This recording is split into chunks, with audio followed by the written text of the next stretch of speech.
Hi, everybody. Hey, it's great to see everybody again. Let's put on the glasses. And we've been dark for the last 5 weeks, so it's really wonderful to be back and to have such a great group of poets that we're welcoming back into the smartphone theater digital landscape, and to have a wonderful audience. And I'm excited across the board. So thank you guys for joining us. Thank you for being here. And let me just do a little housekeeping really quickly. And that is that we have, I'm not sure about September, but we have a bunch of plays going up in October, probably into November.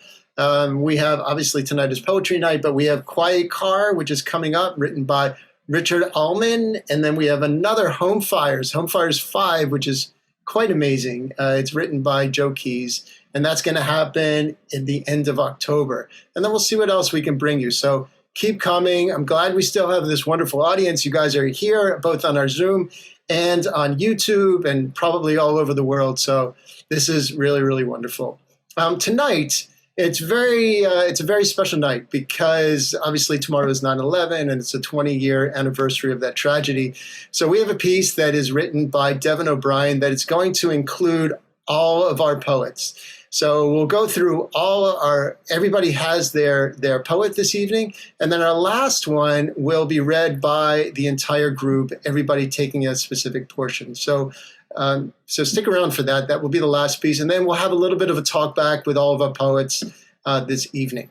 All right, so that being said, let me introduce everybody to you, and then we'll get started. So first up, we have Michael Cavanaugh. So Michael. Hello, Michael. Great. And then Steve Mendillo had just popped on, and there's Jen Lassalette. So I'm going to say, Steve, why don't you hop in as he gets ready with his text? So that's Steve Mendillo. And David Andrews, come on in. Hello, David. And Kevin Kelly. Hi, Kevin. Luivette Resto. We're thrilled to have you, Luivette. And Dig Wayne. Hello, Dig. And so, Stephen, I'm just going to ask you to mute yourself. So just that's all. And Smokey Miles, come on in, Smokey. Hello, Smokey. Shirley Sniderman. Mute. I don't see it. And there's Steve, and we have hi, Shirley. There's Steve. And then last we have Devin O'Brien. Hi, Devin. Great. So if everybody will mute themselves, including me, I'm actually going to take myself off camera, and we are going to begin this evening with Michael Cavanaugh. So Michael, I'm going to bring you to screen, and everybody else, we will see you very soon. Hi, my name is Michael Cavanaugh. The piece I'm reading tonight is called Fire and Smoke.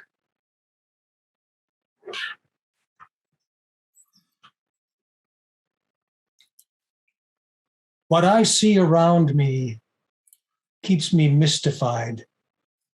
I shake my head in stunned awe, completely stupefied.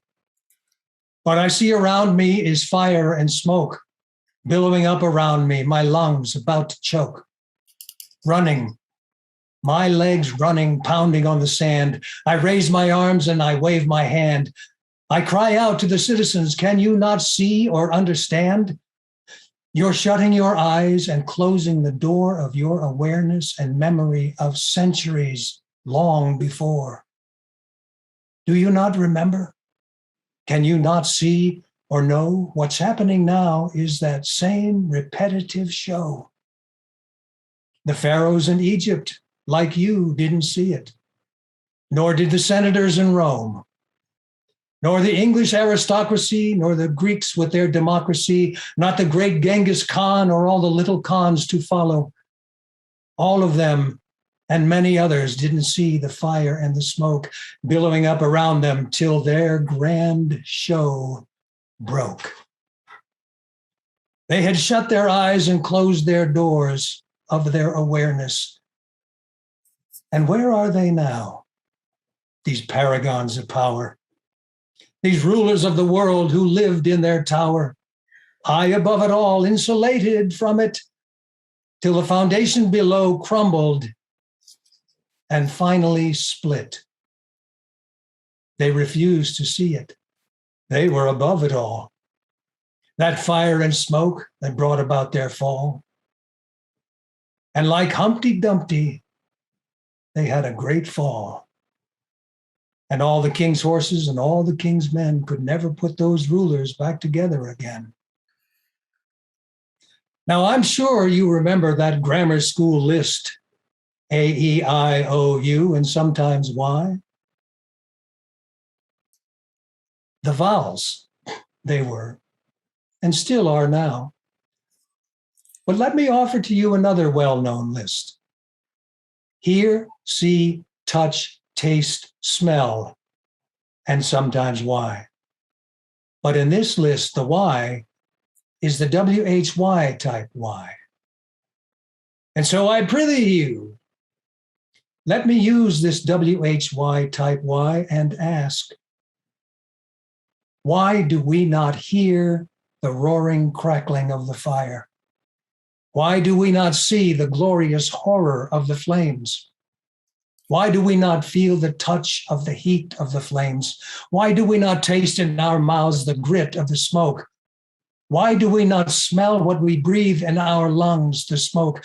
Why do we not know that what we have now is so very close to being broke?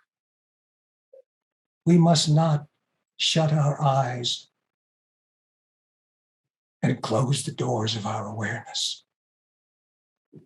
We must keep them open wide with our bewareness. Because our great and glorious US of A is feeling the winds of history and is beginning to sway, teetering and tottering back and forth, left and right. She hears yelling and screaming every moment of fight. She sees clenched fists grabbing for power. She feels legs clambering up the stairs to the top of the tower. She tastes what's in her mouth and knows she will choke, and smells, oh God, no. She smells fire and smoke. And she trembles as she wonders in her heart and her soul,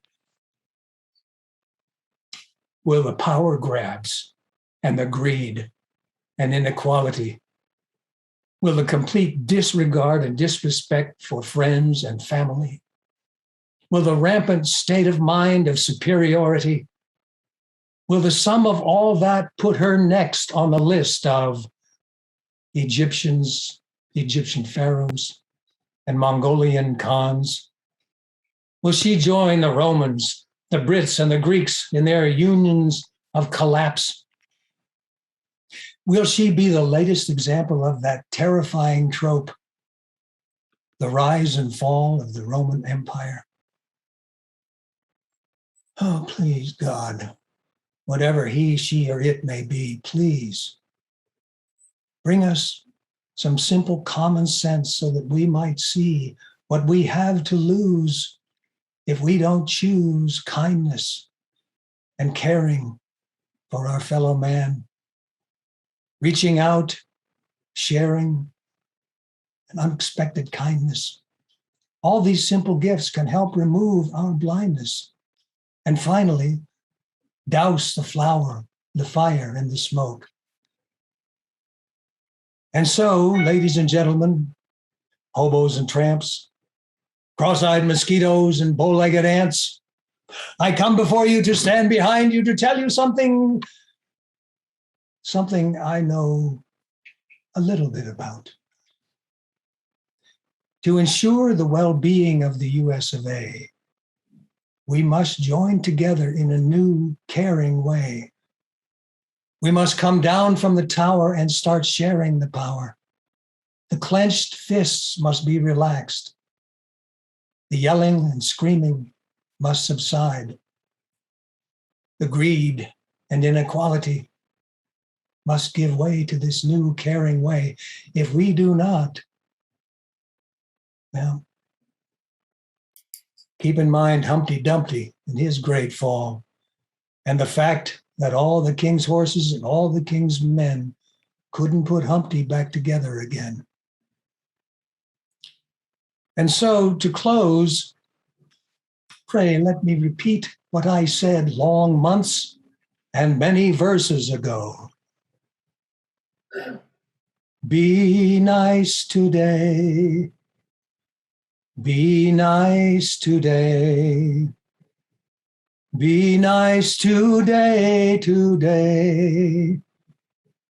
Be nice today. Please.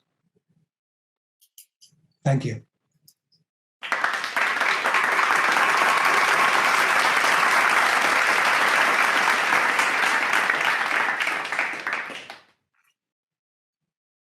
Winnowing wind. Maybe Big Daddy got it right. Turn down the lights, friend. This is the end. Crowded into this charnel house like rats, adrift. Islands of isolation gnawing on one another. While the fat jailer watches, hands crimson red and dripping with filthy lucre. What a clever alchemist who, with his perverse sleight of hand, a carney's shell game, makes money into speech. No, Dorothy, we're not in Kansas anymore. Will this be our final resting place? Reaping what has been sown by the incessant chatter of prevaricators, whispering in the ears of foolish foot soldiers in a internecine war, unholy and most certainly uncivil. Again, dividing brother from brother, sister from sister. Inexorably, the acid test of reality waits, drop by drop, to distill its truth, without judgment, nor malice, nor forethought. So, I choose to look outside, the early autumn wind dancing effortlessly with its poplar leaf partners, then rippling the pond with an unseen hand. And I am reminded of the abounding and abiding beauty of this silent witness, eternal, even amidst this winnowing wind. Thank you.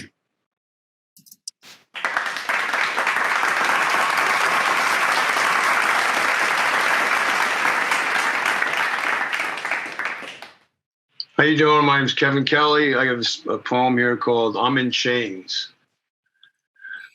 I lose my breath the more I take you in, the more I take you in, the more I fall for you. Got to talk it out. I don't know what to say. How do you tell someone you're in love with them? I'm in chains. I'm in chains. How can I tell you that I'm in love with you?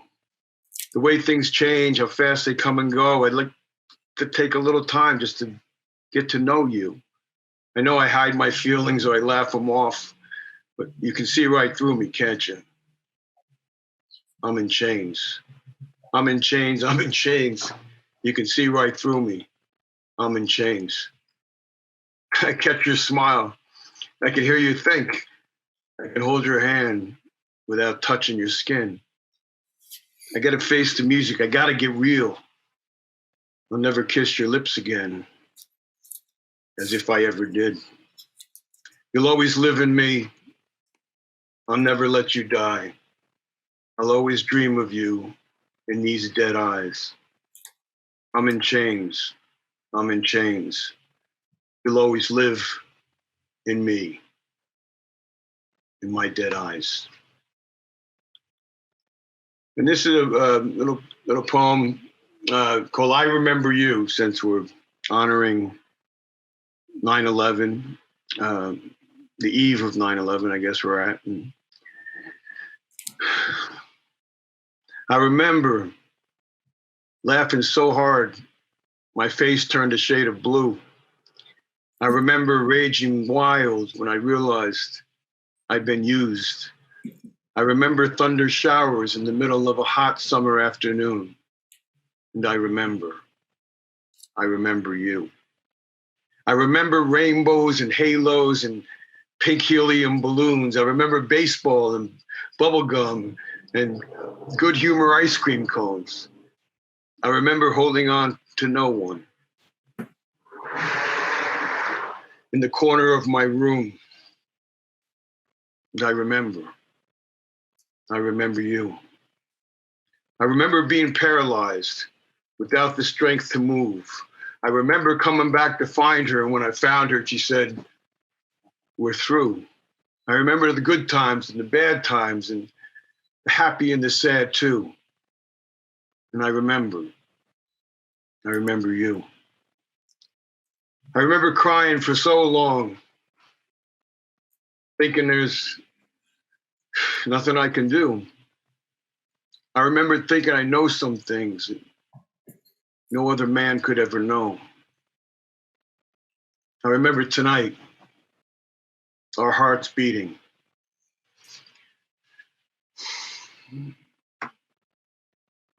I remember you. Thank you.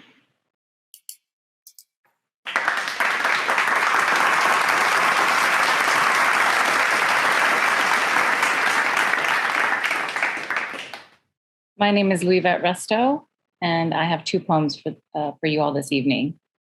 The first one is called La Coqueta, with an epigraph. From the word coquette, a woman who flirts lightheartedly with men to win their admiration and affection.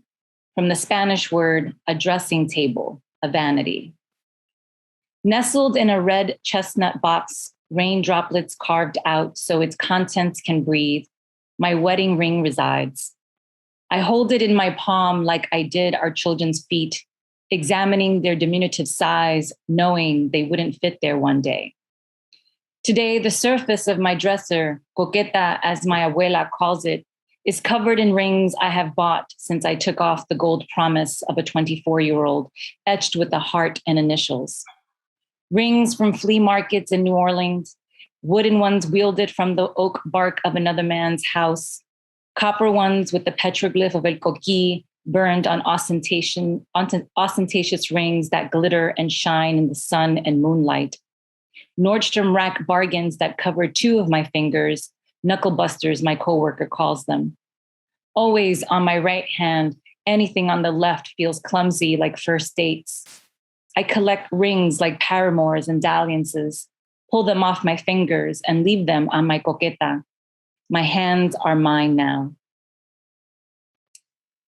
And I have one more called Botswana Beats and Bushmen.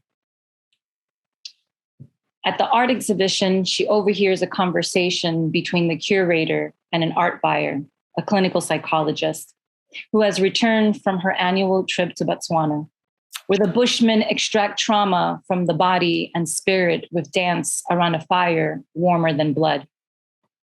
The eavesdropper closes her eyes and her feet move up and down to an imaginary drum beat. Ball to heel, heel to ball, ball to heel. Memories of a father forgetting to pick up his daughter on a typical humid Sunday afternoon. The itchy blue taffeta dress incubating the seeds of rage and resentment. What man will love her if the first one in her life doesn't? Memories of mom's car keys taken away when she forgot she was the parent after 3 rounds of Long Island iced teas. The eavesdropper needed the beats of Botswana, created from the hands of healers, trapping memories in a circle of fire and music where case studies don't exist. Thank you.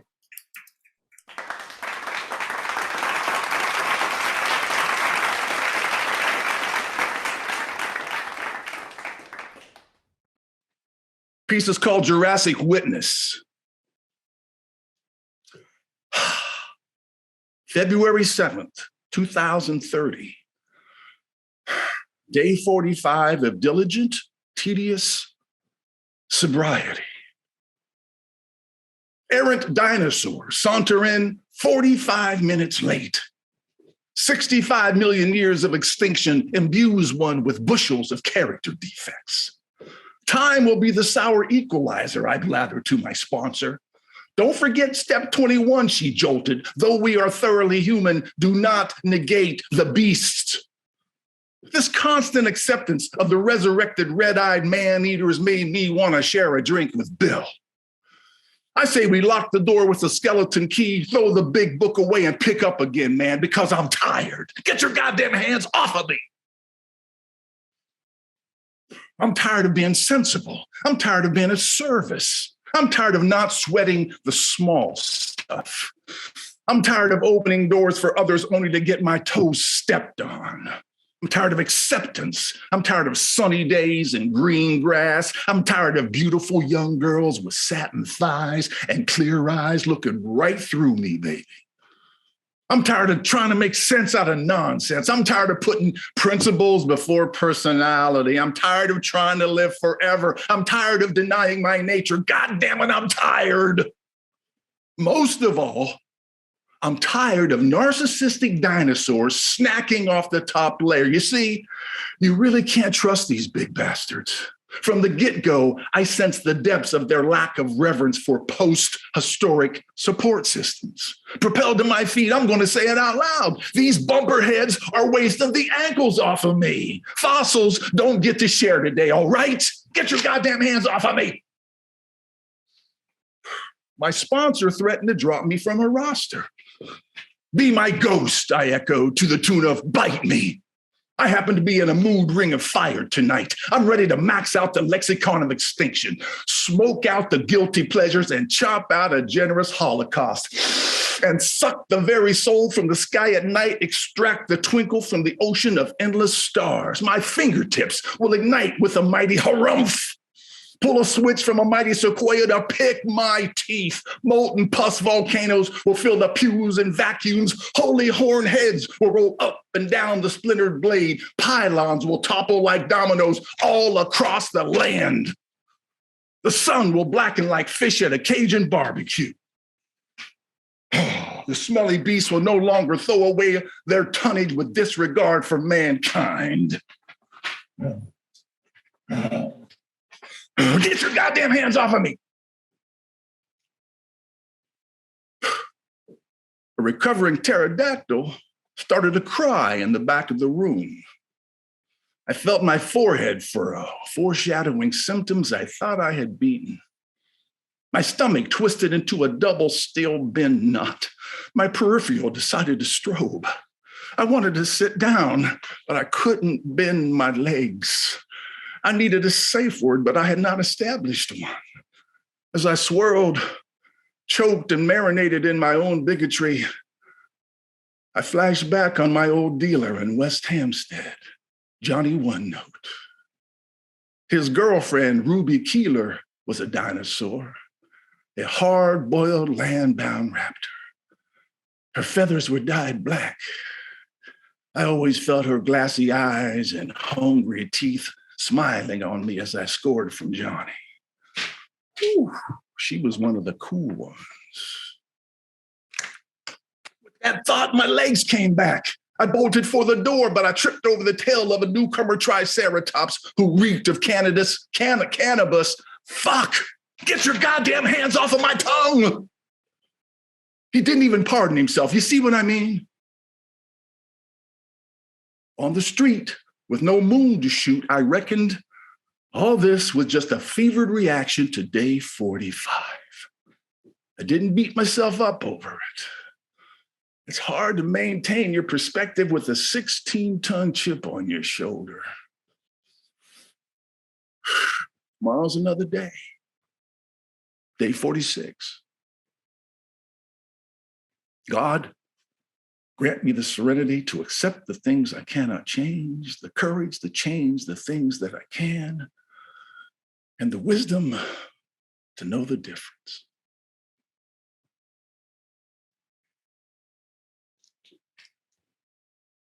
Thank you.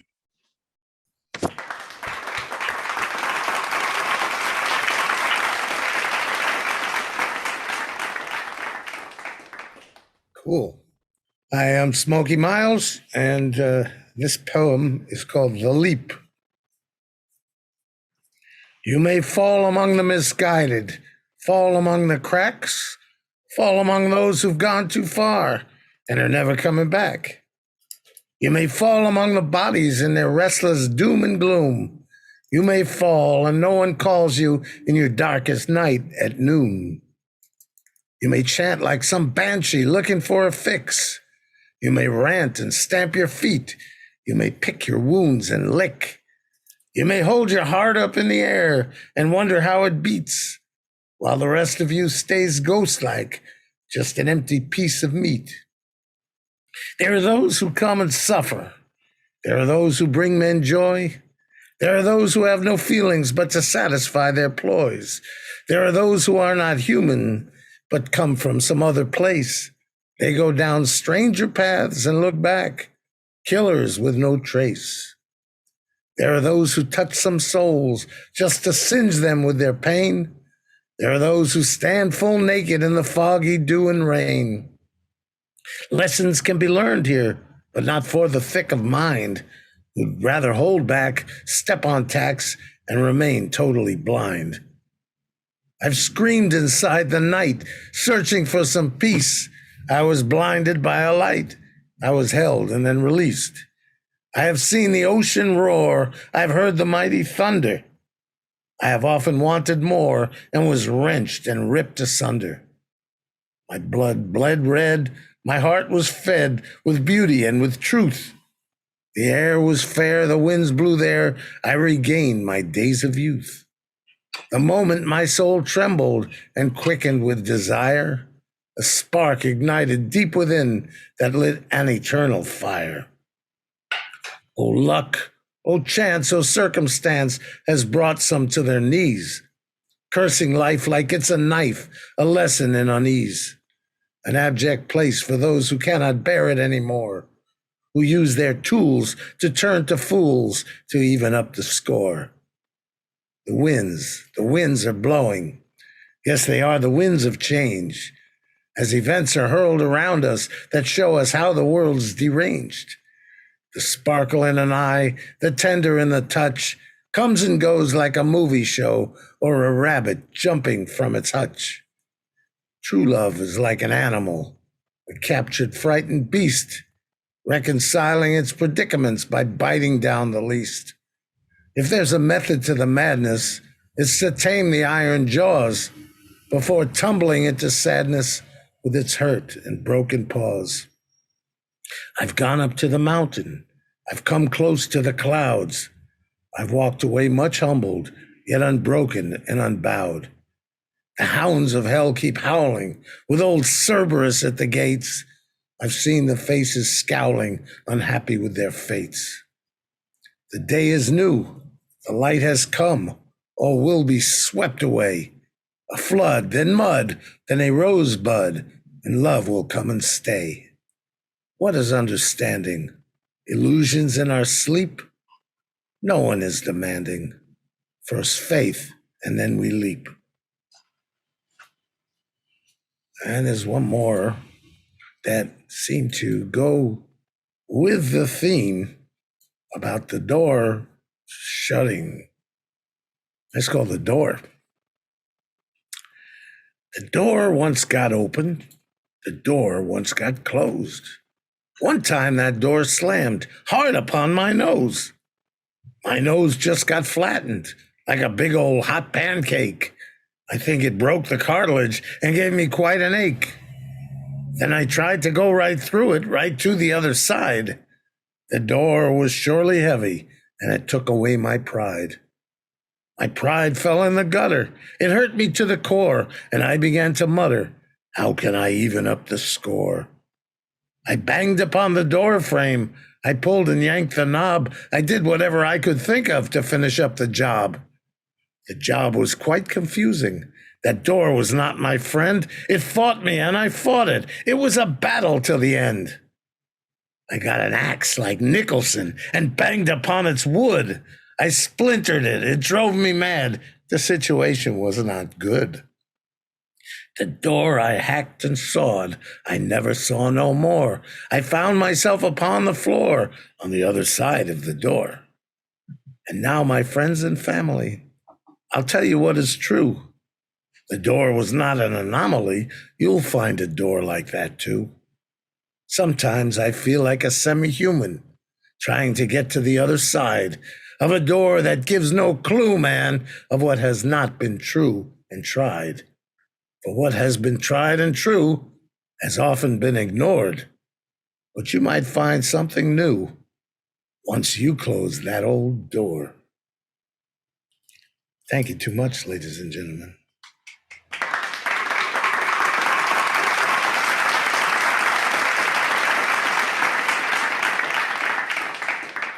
Hi, I'm Shirley Sniderman, and I have 3 pieces to read today. First one is called Hello and Goodbye. Hello, my child. Welcome to the world. We promise to hold and mold you. You came into my life full of hope. We promise to love and protect you. From infant to toddler to inquisitive child, you amazed us at each stage of life. You quickly became a knowledgeable child with only a minimal glitches of strife. You continue to impress with most of your choices as you look forward to the next chapter. And with much pride and perhaps a few tears, we watched as you search for your happy ever after. So, my child, go far, do well. We'll watch as you soar on high, sending you off with so much love and with hope and prayers and tears. We say goodbye. Next piece is called Ode to Joan. 7 years ago, Joan Rivers passed away under anesthesia in a hospital. The spoken word was Joan's best friend. Sniping and griping went on without end, never shy to respond to a trend, critiquing the carpet at every bend. Can we talk? Was Joan's famous retort, and her audience laughed at the sport. Celebrities quaked for fear they'd get caught. Her fame grew as fans gave her much support. An idol of mine, her humor reached heights. Her wit and her moxie put her name up in lights. And although not everyone saw her delights, Joan was the ultimate speaker for women's rights. The loves of her life, Melissa and Cooper, the smile on her face told you how super. No one would dare make a joke or a blooper. No matter how hard, Joan was a trooper.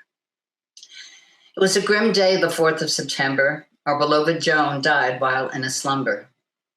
And her fans should always remember our tribe had lost a valuable member. Lost and found. When civility is lost, so are we. When civility is lost, we can't be free. When civility is lost, there's no truth in laws. When civility is lost, we can't open new doors. What happened to the Bill of Rights that protects our civility? Instead, there is violence that disintegrates our gentility. Why is there so much anti-everything? We have no sensibility, and all that's left is fear and ire and so much negativity. What has happened to America? We have lost our credibility, the land of the free and the home of the brave. The course is fading. We have lost our civility. As I sat in shul on Rosh Hashanah day, I listened to the rabbi to hear what he'd say. Open your mind, open your hearts, agree to listen. That was a good start. Those in trouble living in the raw, hiding in the shadows, afraid of the law, who will seek them out and offer them sympathy? Can we offer asylum and show some empathy?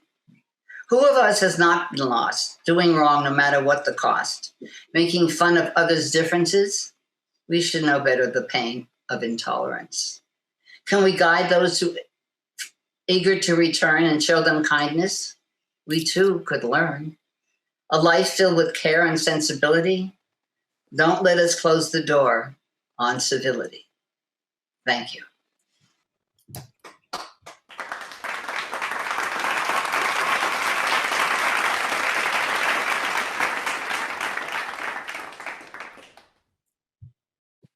The ocean, a teardrop, a puddle, a river, the ocean. The sea accepts nourishment and man's toxic refuse. It has feelings too, you know, the ocean. It also gets moody, sad, lonely, given to fits of rage. Its arms are filled to overflowing with empathy and sorrow that live together there.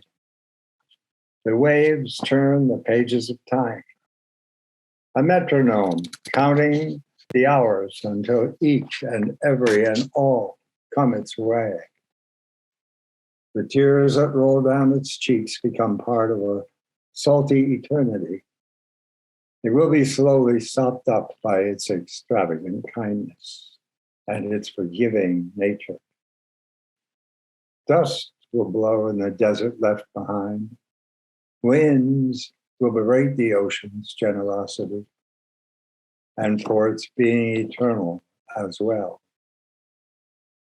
It is the home of human sorrow, at once happy but not content, abused by human anger, aloof to its petty cries and insults.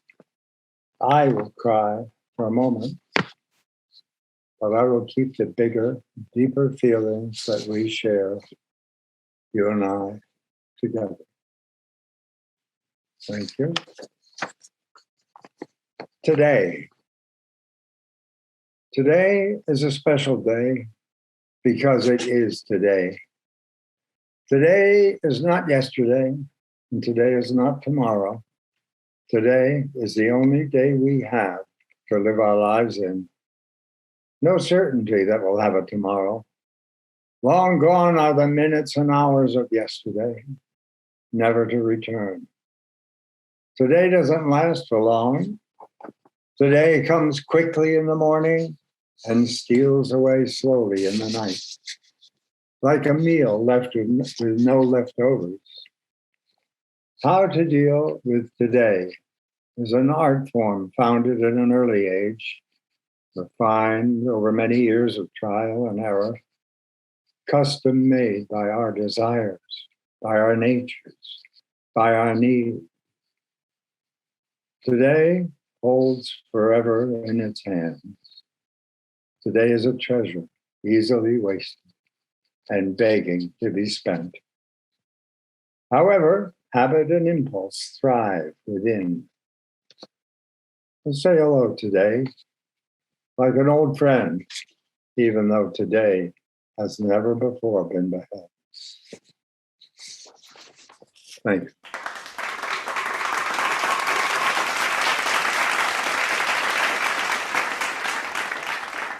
Saints, first of all, poets, thank you guys very much for jumping in and always wonderful, always wonderful. I'm going to email all of you as soon as we hang up another link. So check your email, and that's basically sort of like a cast party. We do a virtual cast party after everything. So we're gonna just cast party it up for about 5 or 10 minutes. So check your email immediately after, as soon as we all say goodbye to everybody.